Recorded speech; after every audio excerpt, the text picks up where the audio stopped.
김종배 시선 집중. 여러분 안녕하십니까, 김종배입니다.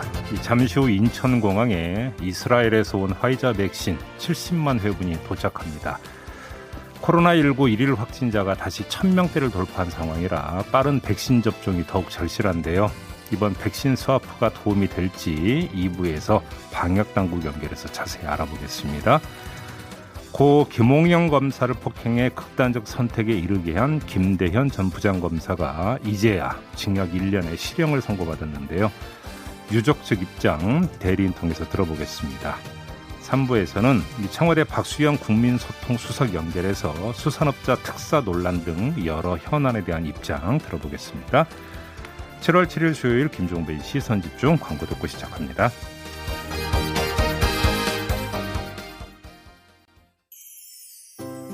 김종배의 시선집중 2주년 깜짝 이벤트. 지금 바로 단문 50원, 장문 100원의 정보 이용료가 드는 문자메시지 샵 8001번이나 무료인 스마트라디오 미니로 문자를 보내주세요. 선정되신 10분께는 여름을 이겨낼 시원한 커피 쿠폰을 드립니다. 오늘 아침도 시선집중과 함께 활기찬 하루 시작하세요.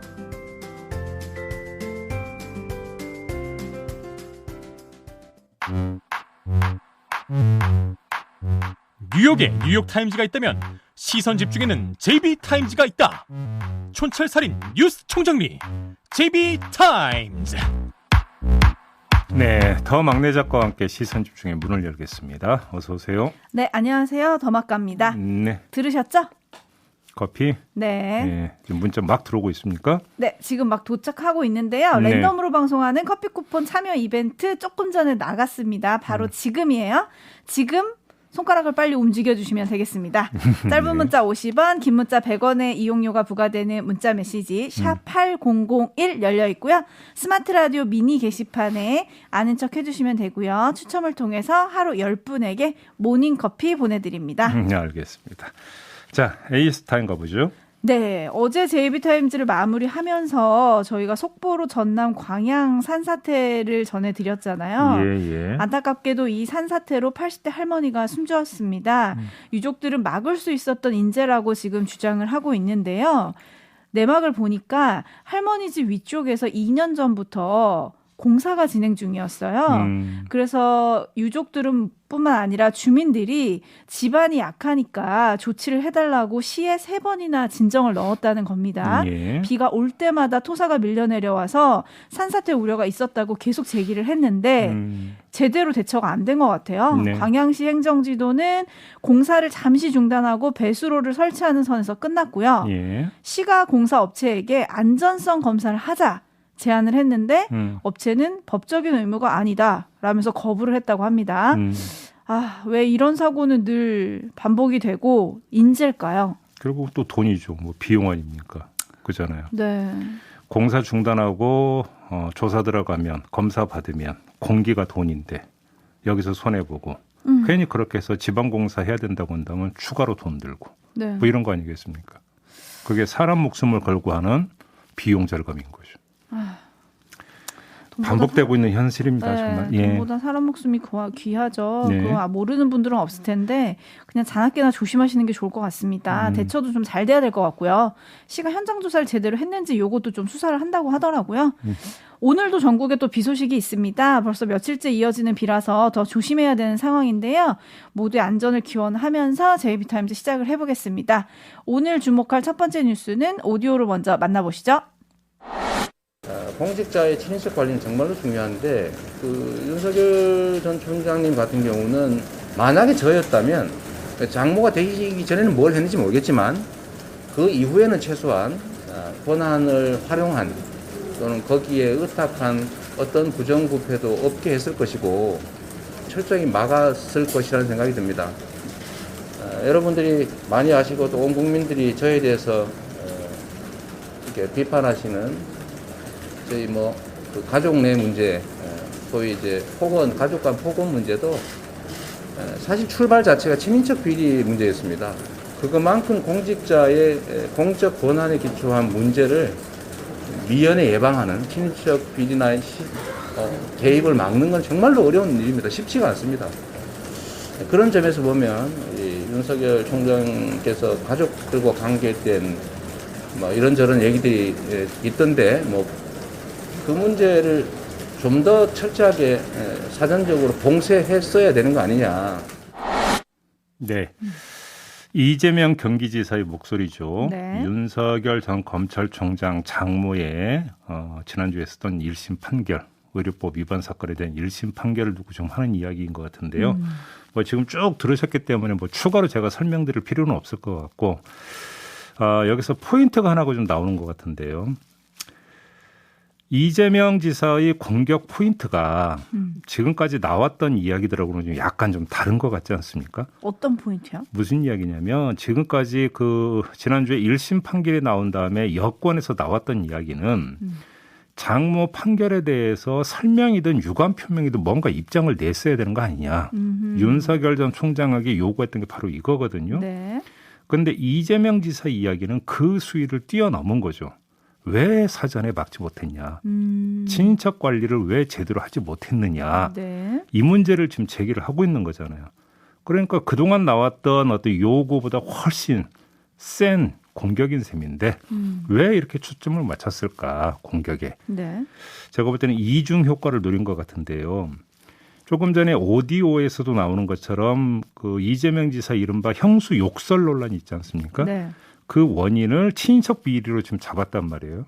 그러니까 성남시장 재임 시절에 형이 그러니까 이 시장 직위와 어떤 연관해서 뭔가를 하려고 하는 것을 막다가 결국 욕설로까지 이제 갔다라는 점을 이제 강조를 하고 있는 거잖아요. 네.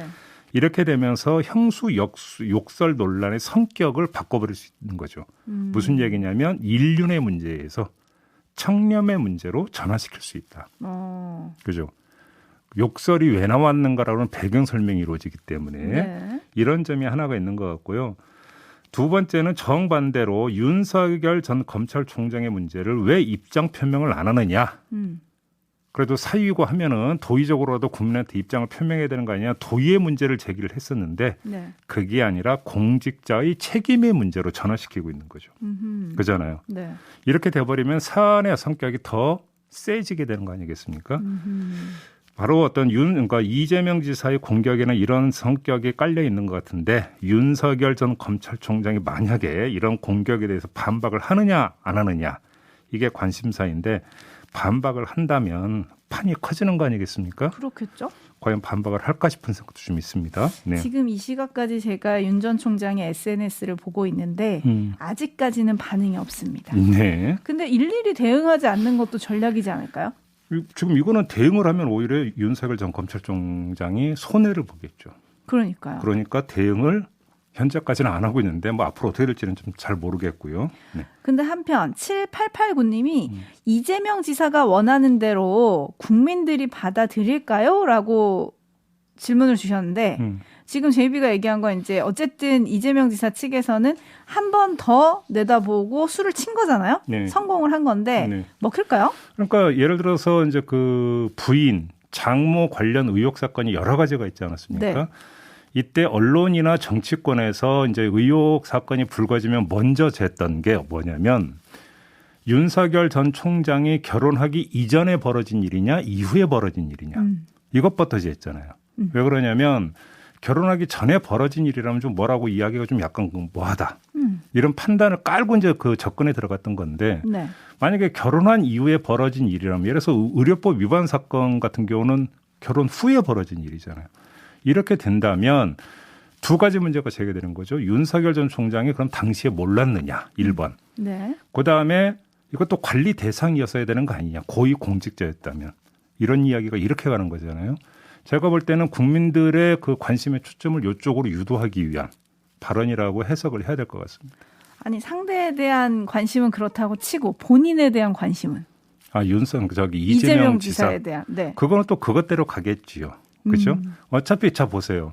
형수 욕설 논란 같은 경우는 본인 스스로가 일단 인정을 하고 다시 한번 국민한테 사과를 했잖아요. 네. 그잖아요. 네. 여기에 대해서 다시 어떤 그 공방이 붙을 수 있는 여지는 사실은 별로 없죠. 오히려 그렇게 놓고 본다면 믿자야 본전인 거죠. 그거는. 다시 제기가 된다고 하더라도. 네. 근데 문제는 믿자야 본전이 아니라 조금만 한 발만 나갈 수 있다면 그건 상당히 어떤 정치적으로 득이 되죠. 비록 내가 욕설을 했지만 네. 욕설을 하게 됐던 배경에 이러이러한 문제가 있다고 한다면 시장으로서 친인척 비리를 어떻게든 막으려고 했던 측면이 있다는 것을 계속 강조를 하는 거니까. 네. 조금이라도 그것이 뭐냐면 반응을 유도할 수 있다면 이재명 지사 입장에서는 득이다. 이렇게 좀 계산을 하고 있다고 봐야 되는 거겠죠. 알겠습니다. 순철님들 반응이 살짝 엇갈리는데요. 7447님, JB 명쾌한 해석 굿 해주셨고요. 반면에 강현웅님은 전 안 먹힐 것 같은데요. JB 생각인 것 같은데 라고 해주셨고요. 반면에 8672님이 수신제가 치국평천하 그냥 나온 말이 아닙니다 해주셨고요. 6564님은 종배영 후보자들에게 너무 많은 답을 주시네요. 시선 집중이 해답지인데 후보자님들은 듣고 있으려나? 있으려나? 저희 방송에 참고서입니까? 해답지라고 그러는데요. 해답지라고 그건 좀 너무 과한 평가시고 그냥 참고서. 네. 네, 겸손의 모드 좋습니다. 자, 근데 윤 전 총장이나 이 지사는 어쨌든 가족 문제에 대한 검증이 대선 기간 내내 따라붙을 수밖에 없잖아요. 네. 누가 더 효과적으로 방어하고 해명할 거냐, 이게 이제 관전 포인트가 될 텐데 네. 한편 이 틈을 타서 혹시 다른 여야 후보들도 많잖아요, 지금 치고 나올 만한 분이 있을까요? 이제 그렇게 되면 경선이 흥미진진해지는 건데 네. 지금까지 여론조사의 추이만 놓고 본다면 별로 그런 여지가 안 보인다. 아직까지는. 네. 아직까지라고 하는 거에 뭔가 강조점을 두겠습니다. 네. 대한민국 정치는 언제 어떻게 바뀔지 모르는 역동성이 있기 때문에. 네, 빠져나갈 구멍을 만드시는 것 같은데요. 여론조사 보면 격차가 크잖아요. 네. 네. 알겠습니다. 아직은 안 보인다. 네. 이렇게 정리를 하고요. 한편 윤 전 총장이 지금 탈원전 행보, 네. 탈원전 비판 행보를 이틀 연속 이어갔습니다. 네. 어제 대전 카이스트에 가가지고 학생들을 만났고 원전이 영화에서 보는 것처럼 위험천만한 게 아니더라. 요 말을 좀 남겼어요. 그리고 나서 예정에 없던 탈원전 반대 토론회에 참석을 했는데 여기서 살짝 해프닝이 있었어요. 네. 토론회 참석 인원이 약속했던 인원수를 훌쩍 넘기면서 장소를 대관해준 호프집 주인이 경찰에 신고를 합니다. 행사 참여자들이 방역수칙을 지키지 않는다 이렇게 신고를 해가지고 경찰이 출동하기도 했는데 이런 소동 좀 어떻게 보셨어요? 뭐 이것이 어떤 관심과 인기의 어떤 그 현상이다 이렇게 뭐 해석을 하면서 좋아할 수도 있겠지만 네. 방역수칙 위반은 위반이라고 한다면 주최 측에서 이거는 현장 상황 관리를 해야 되는 의무가 있는 거죠. 네. 그잖아요. 현장 주최 쪽에서 왜 그렇다면 이것이 사전에 좀 제어와 관리가 되지 않았는가에 대해서 소상한 설명이 있어야 된다고 생각합니다. 네. 살짝 설명이 나오기는 뭐 기자들이 갑자기 많아져가지고 그랬다 뭐 이러는데 그래도 좀 꼼꼼히 챙길 건 챙기셔야 하지 않을까. 그럼요. 네. 8781님이 이분 뉴스를 진짜 자주 보시는 분인가 봐요. 윤 총장님 방역수칙 위반 한두 번도 아니던데 마스크 벗은 사진도 있었던 것 같아요 라고 지적을 해주셨네요. 네. 후보자들도 마스크 잘 쓰셔야 될 것 같습니다. 네. 자, 그리고 어제 대검발 뉴스가 또 하나 있었죠. 윤 전 총장의 장모가 예전에 동업자와 재판에서 거짓 증언을 했다 이런 의혹에 대해서 다시 수사하라 네. 대검이 명령을 내렸어요. 네. 이걸 두고 윤 전 총장 측은 정치적 의도가 의심되는 결정이다 이렇게 반발하고 있거든요. 이 내용은 잠시 후 8시 30분 유튜브로 방송하는 사법 논담에서 박지훈 변호사, 천하람 변호사와 짚어보겠습니다. 네. 자, 다음 뉴스로 갈게요. 예. 오디오로 먼저 만나보시죠. 뉴욕 통관에 5분도 안 걸렸고 마스크 착용은 대부분 선택이었다. 코로나로 가장 많은 사상자를 낸 나라이지만 빠른 속도로 일상을 회복하고 있다. 반면 국내는 입국 통관도 1시간, 백신 맞고 검사받은 능동 감시자임에도 매일 앱 작성에 전화 오고 문자 오고 AI 전화까지 온다. 결국 증상 없다는 내 자발적인 답변을 듣기 위해 실익 없는 통제 대신 전 국민 백신 접종에나 전념해 주길. 코로나 끝나면 내 번호부터 바꿔야겠다. 해시태그 코로나 전체주의. 이게 어떤 분이 네. 이틀 전 자신의 페이스북에 올린 글 전문인데요. 뭐 어떤 분이에요? 그 어떤 분이 어떤 분이냐면 네. 홍정욱 전 한나라당 의원입니다. 네. 지금 뭐 오디오로 이제 페이스북에 올렸던 글 전체 내용을 그대로 들려드렸는데 어떻게 봐야 될까요? 논란이 좀 있더라고요. 그러니까요. 페이스북에 이런 글을 올렸다라고 하는 내용이 보도가 되면서 논란이 있던데 특히 코로나 전체주의 해시태그를 이렇게 이제 건 거 아니겠습니까? 이거 좀 강렬했어요. 자, 뭐 공감한다는 반응도 있었고요. 비판 목소리도 있었습니다. 네. 뭐 미국이 코로나로 사망한 사람이 얼마인데 거기가 더 낫다고 하느냐, 뭐 이런 비판부터. 그럼 방역 지침 따르는 국민은 뭐 호구로 보이느냐, 인용입니다. 네. 호구로 보이느냐 이런 비판까지 있었는데 짚어야 하는 점은 홍정욱 전 의원이 지적한 통관이나 조사가 전체주의라고 하는 단어를 앞세워서 비판해야 되는 범주에 들어가는 것이냐 이 이야기인데 다시 말해서 자유를 빼앗는 강압적인 조치냐 이거를 평가를 해야 되는 거 아니겠습니까? 네, 그렇죠. 그런데 이거는 좀 너무 뭐 이제 그 엄격하게 들어가는 부분인 것 같은데요.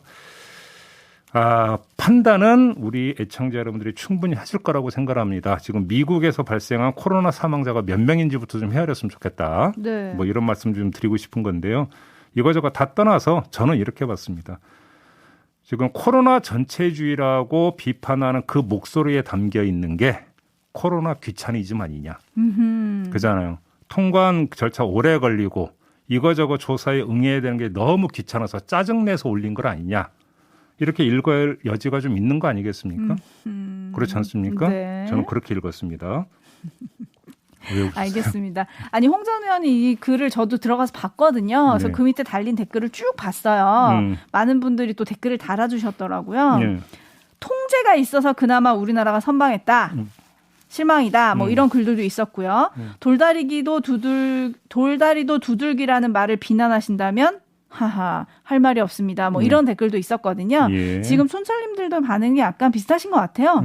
온집님 바이러스 방역은 불가항력입니다. 라고 해주셨고 7726님 이분도 수신제가 치구 평천하 점점점. 네. 뭐 사안과 관련 없는 얘기까지는 제가 안 하겠습니다만 네. 예를 들어서 어떤 그 코로나 국면에서 집회 허가 여부를 둘러싼 논란이 좀 있었죠. 네. 아무리 그 코로나도 중요하지만 헌법상 기본 권리인 표현의 자유, 집회 시위의 자유까지 이렇게 막을 수 있는 거냐. 뭐 예를 들어서 이런 논란은 저는 얼마든지 벌어질 수 있다고 생각을 해요. 왜냐하면 그건 원천적으로 막고자 하는 행위이니까. 그렇지 않습니까? 네. 근데 통관이 조금 오래 걸렸다. 전화가 계속 와서 괜찮다고 물어본다. 이게 지금 헌법에 보장돼 있는 개인의 자유를 침해하는 조치입니까? 그거라면 전체주의라는 이야기가 나올 수도 있겠죠. 근데 좀 귀찮은 거잖아요. 간단히 이야기를 하면. 그잖아요. 네, 뭐 지금 오늘 코로나 확진자 수가 6개월 만에 1,000명을 넘어설 거다 이런 뉴스가 정말 보고 싶지 않은데 지금 들어오고 있잖아요. 네. 지금 필요한 게 뭔지 홍정욱 전 의원이 답을 좀 해주셨으면 좋겠는데 반면에 2533님 방역이 일관성이 있으면 국민들이 대처를 현명하게 할 텐데 7776님 민주노총 집회는 문제 아니었나요? 이런 의견들도 들어오고 있습니다. 네, 그러니까요. 뭐 정부가 이거 좀 잘못한 부분도 있지 않냐 뭐 이런 의견들이신데요. 뭐 이런 거는 저희가 조금 있다가 또 질병청 쪽을 연결할 거니까요. 네. 거기서 좀 짚어보도록 하겠습니다. 네. JB타임즈 다음 주목할 뉴스는 어떤 건가요? 요즘 최고의 어떤 뉴스 인물이 그 수산업자 김 씨 아니겠습니까? 가짜 수산업자. 네, 그렇습니다. 네. 하루도 안 빼놓고 지금 뉴스가 계속 쏟아지고 있는데 네. 가장 궁금했던 점은 이거잖아요. 도대체 왜 저렇게까지 문어발을 뻗쳤을까? 그러니까요. 이게 가장 궁금했던 거잖아요. 정말 궁금해요. 네. 어제 이제 한국일보가 보도한 걸 보면 공천받으려고 그랬다. 이거예요. 그러니까요. 한국일보 보도에 따르면. 정치 얘기가 나오고 있어요. 네. 네, 김 씨 측근들의 말을 종합해서 한국일보가 보도를 했는데 지난해 4월 총선 때 포항 남구 선거구를 노리고 공천을 받으려 했다. 네. 이런 거예요. 그러니까 주변 인물들이 그렇게 이제 그 이야기를 했다고 합니다. 네. 바로 그 이유 때문에 정치인들 그리고 언론인들까지 손을 뻗었다라는 건데 주된 대상이 됐던 언론인들을 보면은 정당 출입 경력이 오래된 정치부 기자들이었다. 네. 이것도 다 그렇게 연관이 되어 있다라는 건데 이 김 씨는 2019년 12월 6일 국회의원회관에서 열린 서울 평화문화대상을 수상하면서 정치권 인맥 쌓기에 들어갔다라는 거고요. 네. 정치인들을 집중적으로 만나고 돌아다닌 시기가 바로 지난해 3월. 총선 앞두고. 그러니까 공천이 이제 막바지에 이를 때 네. 이때였다라는 겁니다. 그래서 김 씨가 소망했던 것은 공천장이었다. 뭐 이런 이야기가 되는 거죠. 허허. 특별사면 후에 당시 의원이었던 김부겸 총리의 보좌관을 사칭하고 다녔다. 함께 찍은 사진도 어제 보도가 됐어요. 예. 그러면서 곧 나는 정치계에 입문할 거야. 이런 말을 하고 다녔다는데 근데 이런 사람한테 공천장을 줄 수 있어요? 어휴, 주면 뭐 하겠죠. 자, 네. 근데 아무튼 저는 이거 충분히 개연성 있는 어떤 그 내용이라고 생각을 해요. 다만 좀 그럼에도 불구하고 풀리지 않는 문제가 있는데 네. 그렇다면 예를 들어서 박영수 특검이나 이모 부장검사는 도대체 왜 등장을 할까? 네. 이건 공천하고는 사실은 별로 상관없는 사람들 아니겠습니까? 네.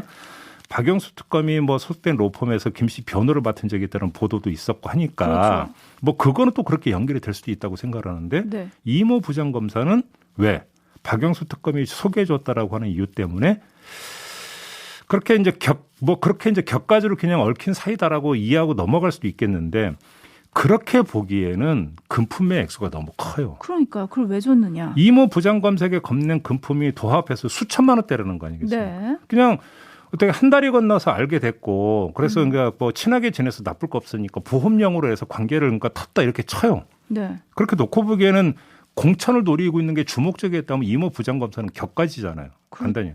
그렇겠네요. 격가지 네. 치고는 수천만 원은 좀 큰 거 아닙니까? 뭔가 원하는 게 있으니까 줬을 것 같은데. 그러니까요. 네. 근데 지금까지 제가 드린 말씀은 지금까지 밝혀진 사람들만 두고 하는 이야기이고 그렇죠. 아직도 안 밝혀 뭐 어제 또 연예계까지 또 확정이 됐다 하던데 네. 그러니까. 도대체 어디까지 나오는지를 잘 모르겠는데 네. 아무튼 경찰이 그 명단을 입수했다니까 최종적으로 어디까지인지가 저는 궁금한데요. 네. 도대체 이 사람은 왜 그랬을까? 그러니까요. 공천장은 일부인 것이다. 깎고 원하는 건 또 다른 게 있다 이 말씀이시잖아요. 근데 여기서 의문이 드는 게 정치인이나 기자들은 정말 많은 사람을 만나잖아요. 네. 근데 어떻게 이 가짜 수산업자의 고급 차랑 옷차림 그리고 자기가 부자다 이런 말만 믿고 국회에서 상도 주고 국회 문을 열어줬을까? 이게 전 진짜 궁금하던데 그러면서 영화 기생충에 나오는 조여정 씨의 대사가 생각났어요. 그 사람이 이렇게 얘기를 하거든요. 믿는 사람 소개로 연결. 이게 베스트인 것 같아요. 일종의 뭐랄까 믿음의 벨트? 오, 믿음의 벨트라는 표현이 있었습니까? 네. 왜냐하면 이 가짜 수산업자가 정치인들을 만나는 과정을 보면 소개거든요. 그렇죠. 소개로 만나니까. 그러니까 소개해준 사람에 대한 신뢰도 이걸 타고 들어갔다고 볼 수 있는 거죠. 그러니까요. 그래서 그 소개의 끝에 뭘 원했는가 이게 또 주목이 되는데 오늘 오후에 오징어 사기 재판이 있습니다. 예. 이 가짜 수산업자. 네. 그것도 좀 주목해 보겠습니다. 네. 자, 이렇게 마무리하겠습니다. 담화가 수고하셨어요. 감사합니다.